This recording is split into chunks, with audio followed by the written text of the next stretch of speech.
21 h sur BFM TV. Bonsoir à tous, ravi de vous retrouver. Nous sommes ensemble jusqu'à minuit. Voici les grands titres ce soir. C'est maintenant la première terrasse en soirée du déconfinement. Nous irons à Paris retrouver Bruce Toussaint dans un instant. Nous serons aussi à Reims, au Havre, à Marseille et en Corse. Est-il possible d'y aller en avion désormais?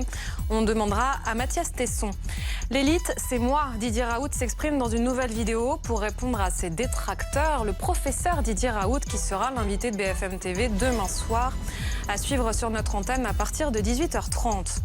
Au moment où les États-Unis s'embrasent, un nouveau rassemblement a lieu en ce moment à Paris à l'appel du collectif Vérité pour Adama. Adama Traoré, ce jeune homme mort en 2016 à la suite d'une interpellation. C'est toujours expertise contre expertise.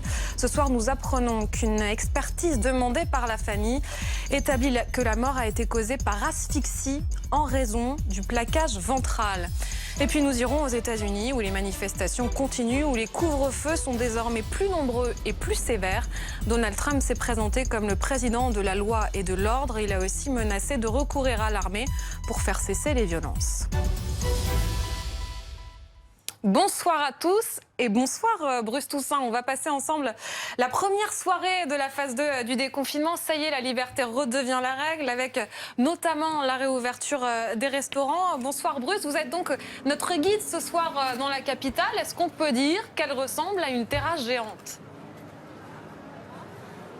22h30 sur BFM TV, voici les titres de l'actualité ce soir. D'abord, cette fin de rassemblement sous tension à Paris, près du tribunal de grande instance de Paris. Le collectif Justice pour Adama avait appelé à manifester alors que la préfecture de police avait interdit tout rassemblement à cet endroit. La manifestation a commencé dans le calme à 17h. Ça s'est ensuite tendu à partir de 21h. Rassemblement qui semble désormais terminé. Nous irons aussi aux États-Unis où les manifestations continuent, où les couvre-feux sont désormais plus nombreux et plus sévères. Donald Trump s'est présenté comme le président de la loi et de l'ordre. Il a aussi menacé de recourir à l'armée pour faire cesser les violences. Et puis nous suivrons aussi la deuxième phase du déconfinement, les premières soirées en terrasse partout en France, en terrasse uniquement à Paris et puis dans la zone verte. Les restaurants ont désormais rouvert, on verra comment ça se passe. Les images en direct donc de cette manifestation parisienne qui a dégénéré en tout début de soirée. 20 000 personnes étaient rassemblées autour du tribunal de grande instance. Sarah Lou Cohen, on a de nouvelles informations sur ce qui s'est passé, ce qui semble se terminer. Merci beaucoup Benoît Galeret. Merci à vous d'être avec nous. Il est 23h. Voici les grands titres de l'actualité ce soir. L'actualité marquée par ces 20 000 manifestants à Paris devant le tribunal de grande instance, porte de Clichy. 20 000 personnes rassemblées pour soutenir la famille d'Adama Traoré, mais aussi pour dénoncer les violences policières. Des incidents ont éclaté à la fin du rassemblement. Jets de projectiles, tirs de gaz lacrymogène, des manifestants qui sont également allés sur le périphérique et des barricades se sont formées.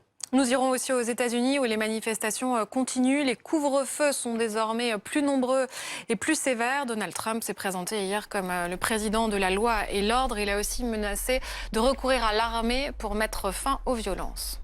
Et puis la réouverture des bars et des restaurants, intérieurs et extérieurs pour les zones vertes.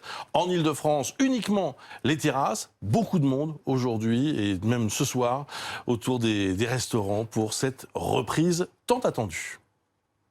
Dans le contexte que l'on connaît aux États-Unis, une manifestation avait lieu aujourd'hui aux abords du tribunal de grande instance de Paris pour demander la vérité pour Adama Traoré. C'est le nom de ce collectif, alors qu'Adama Traoré est mort il y a presque 4 ans en France. On va vous retrouver, Raphaël Maillochon. Vous suivez cette manifestation depuis le début. Manifestation qui avait été interdite par la préfecture de police de Paris. Au moins 20 000 personnes se sont rassemblées. Il y a eu des tensions. Est-ce qu'on peut dire qu'à présent, elle est terminée ?